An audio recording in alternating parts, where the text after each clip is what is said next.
Hello students, good morning. વિદ્યાર્થી મિત્રો, આપણે ગયા લેક્ચરની અંદર એડવર્બ ક્લોઝ ઓફ પર્પઝ આપણે શરૂ કર્યું હતું. એની અંદર આપણે 2 પોઈન્ટ શીખ્યા હતા, વિથ અ વ્યૂ ટુ અને in order to. With a view ટુમાં આપણે જોયું હતું બેટા કે હંમેશા મૂળ ક્રિયાપદને એની પાછળ લાગીએ છીએ આઈએનજી, જ્યારે ઇન ઓર્ડર ટુમાં હંમેશા એની સાથે મૂળ ક્રિયાપદ રહે છે. આજે આપણે એક નવા પોઈન્ટ, યાની કે એનો જ પોઈન્ટ છે એડવર્બ ક્લોઝ ઓફ પર્પઝનો ઇન ઓર્ડર ધેટ તરફ આપણે જઈ રહ્યા છીએ. તેનો અર્થ થાય છે બેટા ના હેતુથી ના ઈરાદાથી. અને થોડુંક વધારે ધ્યાન આપી દેજો, થોડુંક આપણે સમજવાનું છે ખાલી. આ પણ પોઈન્ટ સહેલો જ છે બેટા. ઇન ઓર્ડર ધેટ પછી હંમેશા સર્વનામ જેવા I, we, you, he, she, it, they વગેરે વપરાય છે. અને જો આગળનું વાક્ય વર્તમાન કાળમાં હોય તો બીજા વાક્યમાં કેન કે વિલ વપરાય છે. અને આગળનું વાક્ય ભૂતકાળમાં હોય તો બીજા વાક્યમાં કુડ વપરાય છે. ખ્યાલ આવી ગયો હશે તમને? ધ્યાન આપી દો. ફરીથી એકવાર શોર્ટમાં સમજાય તો બેટા, ઇન ઓર્ડર ધેટ પછી હંમેશા સર્વનામ વપરાય છે. જો આગળનું વાક્ય વર્તમાન કાળમાં હોય તો કેનનો ઉપયોગ કરવાનો છે, કે વિલનો ઉપયોગ કરવાનો છે, એની સાથે મૂળ ક્રિયાપદ વાપરવાનું છે. અને જો આગળનું વાક્ય ભૂતકાળમાં છે તો આપણે કુડનો ઉપયોગ કરવાનો છે. બરાબર? એની સાથે પણ મૂળ ક્રિયાપદ આવશે. ચલો વિદ્યાર્થી મિત્રો, ખ્યાલ આવી ગયો તમને?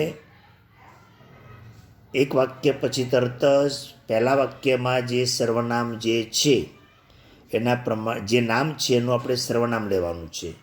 અને આગળનું વાક્ય વર્તમાન કાળમાં છે તો કેન વાપરીશું, આગળનું વાક્ય ભૂતકાળમાં છે કુડ વાપરીશું.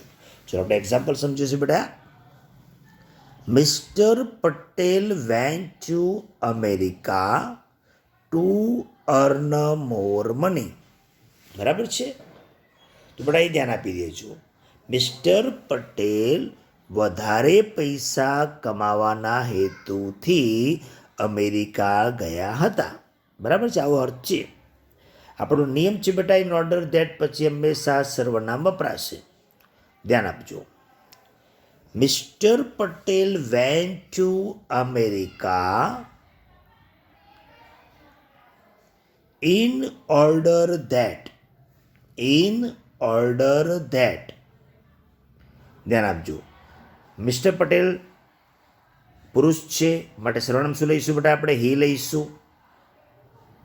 પછી જુઓ આગળના વાક્યમાં વેન્ટ વપરાયેલું છે. મિસ્ટર પટેલ વેન્ટ આપેલું છે માટે અહીંયા આપણે કરીશું બેટા કુડ કરીશું. ઇન ઓર્ડર ધેટ પછી હી સર્વનામ લીધું, પછી કુડ આવશે, સાથે હંમેશા મૂળ ક્રિયાપદ આવશે. In order that he could earn more money. ખ્યાલ આવી ગયો હશે વિદ્યાર્થી મિત્રો? ફરીથી એકવાર સમજાવું છું. Mister Patel went to America in order that he કોના માટે વાપર્યું આપણે? મિસ્ટર પટેલ માટે. ભૂતકાળ છે માટે કુડ લઈશું. He could earn more money. બરાબર છે? હવે વિદ્યાર્થી મિત્રો, બીજું વાક્ય આપણે સમજીશું. Many doctors try hard to save the patient. પેશન્ટને બચાવવા માટે ઘણા ડૉક્ટરો સખત પ્રયત્ન કરે છે. એમાં આપણે ઇન ઓર્ડર ધેટનો વાપરીએ. Many doctors try hard in order that they. ધ્યાન આપજો બેટા, અહીંયા ડોક્ટર્સ બહુવચન છે માટે આપણે દે સર્વનામ લીધું છે. ટ્રાય હાર્ડ એ વર્તમાન કાળ છે માટે અહીંયા આપણે કેન વાપરીશું. They can save the patient. In order that they can save the patient. આટલું વાક્ય આપણે કમ્પ્લીટ કરીશું. ધ્યાન આપીશું. પરીક્ષામાં તમારે જ્યારે ઓપ્શન પૂછાય છે ત્યારે અહીંયા પરીક્ષક હાથે કરીને ભૂલ કરે છે બેટા. અહીંયા આપણને કુળ આપી દેશે. તમારે સમજવાનું છે કે વર્તમાન કાળમાં છે માટે કેન વપરાશે. બરાબર છે. ઘણી વખતે કેન પણ આપશે અને સેવનું પાછું સેવડ કરી દેશે તો પણ ખોટું ગણાશે. આપણે યાદ રાખવાનું છે આગળનું વાક્ય વર્તમાન કાળમાં છે તો કેન વપરાશે અને એની સાથે હંમેશા V1 યાની કે સેવ જ વપરાશે. ઓકે, ચાલો. તો વિદ્યાર્થી મિત્રો, આ જ રીતે ઇન ઓર્ડર ધેટની અંદર આપણે બીજું એક્ઝામ્પલ આપણે સમજી શકીએ છીએ. હવે તમને એક વસ્તુ સમજાવું છું કે બીજો જે ટોપિક શીખવા જઈ રહ્યો છું, સો ધેટ પોઈન્ટ, એમાં આ જ નિયમ લાગુ પડે છે. ઇન ઓર્ડર ધેટનો જે નિયમ લાગુ પડે છે એ જ નિયમ સો ધેટમાં લાગુ પડે છે. એનો અર્થ થાય છે જેથી કરીને આ જ નિયમથી ચાલીશું. બેટા ધ્યાન આપી દેશું.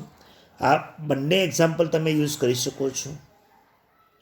સો ધેટ પછી હંમેશા સર્વનામ વપરાય અને આગળનું વાક્ય વર્તમાન કાળમાં હોય તો બીજા વાક્યમાં કેન કે વિલ વપરાય છે અને જો આગળનું વાક્ય ભૂતકાળમાં હોય તો બીજા વાક્યમાં કુળ વપરાય છે.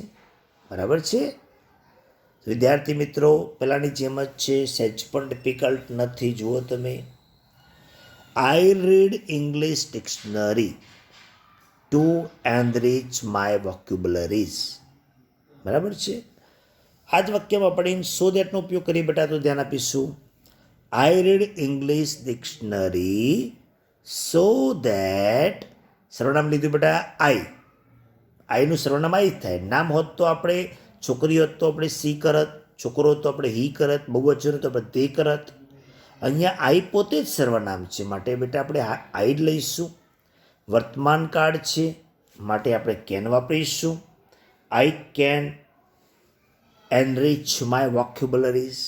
ઓકે, આ જ વાક્યમાં ઇન ઓર્ડર વાપરી શકાય છે. જો તમે સમજાવું, I read English dictionary in order that I can enrich my વોક્યુબલરીઝ.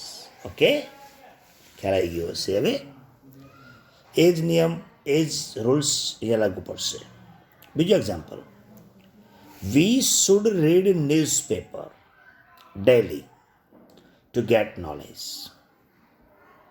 તો we should read newspaper daily so that અથવા તો in order that we can get knowledge. આપણે નોલેજ મેળવી શકીએ તે માટે આપણે વર્તમાનપત્ર રોજ વાંચવું જોઈએ. બીજું એક્ઝામ્પલ આપણે આ રીતે તમને ખ્યાલ આવી ગયો હશે બેટા કે ઇન ઓર્ડર ધેટ અને સો ધેટનો રૂલ્સ એક જ સરખા છે. એટલે તમારે એક જ નિયમ યાદ રાખવાનો છે. પહેલા વાક્યની અંદર જે નામ છે કે સર્વનામ છે તે બીજા વાક્યમાં એનું સર્વનામ લેવાનું છે. આગળનું વાક્ય વર્તમાન કાળમાં છે તો કેનનો ઉપયોગ કરવાનો છે. આગળનું વાક્ય ભૂતકાળમાં છે તો કુળનો ઉપયોગ કરવાનો છે. અને એની સાથે હંમેશા મૂળ ક્રિયાપદ જ વપરાય છે બેટા. આટલું યાદ રાખીશું. વિદ્યાર્થી મિત્રો, તમને આ જે ટોપિક છે શોઈંગ પર્પઝ તમને ખૂબ જ ગમ્યો હશે આઈ થિંક. કે આમ એકદમ સહેલો જ છે. છેલ્લે ફરીથી એકવાર શોર્ટમાં હું તમને સમજાવી દઉં. શોઈંગ પર્પઝમાં આપણે આટલા પોઈન્ટ શીખ્યા. To, with a view to, in order to, in order that અને સો ધેટ. ટુ પછી હંમેશા મૂળ ક્રિયાપદ, વિથ અ વ્યૂ ટુ પછી હંમેશા ક્રિયાપદને આઈએનજી લાગે. ઇન ઓર્ડર ટુ પછી હંમેશા મૂળ ક્રિયાપદ આવે. ઇન ઓર્ડર ધેટ પછી તરત જ સર્વનામ વપરાય. આગળનું વાક્ય વર્તમાન કાળમાં તો કેનનો ઉપયોગ, તરત જ મૂળ ક્રિયાપદ. આગળનું વાક્ય ભૂતકાળમાં તો કુળનો ઉપયોગ, તરત જ મૂળ ક્રિયાપદ વપરાશે. આ જ નિયમ પાછો સો ધેટમાં વપરાશે. આપણે બેટા સો ધેટ પછી હંમેશા સર્વનામ વપરાય છે. આગળનું વાક્ય વર્તમાન કાળમાં છે તો કેનનો ઉપયોગ કરીશું. આગળનું વાક્ય ભૂતકાળમાં છે તો કુળનો ઉપયોગ કરીશું. વિદ્યાર્થી મિત્રો, તમને ખ્યાલ આવી ગયો હશે. હવે તમને પછીનો જે ગ્રામર પોઈન્ટ આવતો હશે તમે સમજાવીશું. વિદ્યાર્થી મિત્રો, તમને જે કંઈ અત્યારે ઓનલાઈન લેક્ચર યુટ્યુબ પર ભણાવવામાં આવે છે તે બધા જ લેક્ચર ઘરે એક કરતાં વધુ વખત જુઓ. ક્યાંય પણ ખબર ન પડે તો કોલ કરીને પણ પૂછી શકો છો કે પછી મેસેજ કરીને પૂછી શકો છો. ઓકે, ક્યાંય ખબર ન પડે તો ક્વેરી સોલ્વ કરી શકો છો બેફિકર. Okay, thank you, bye by.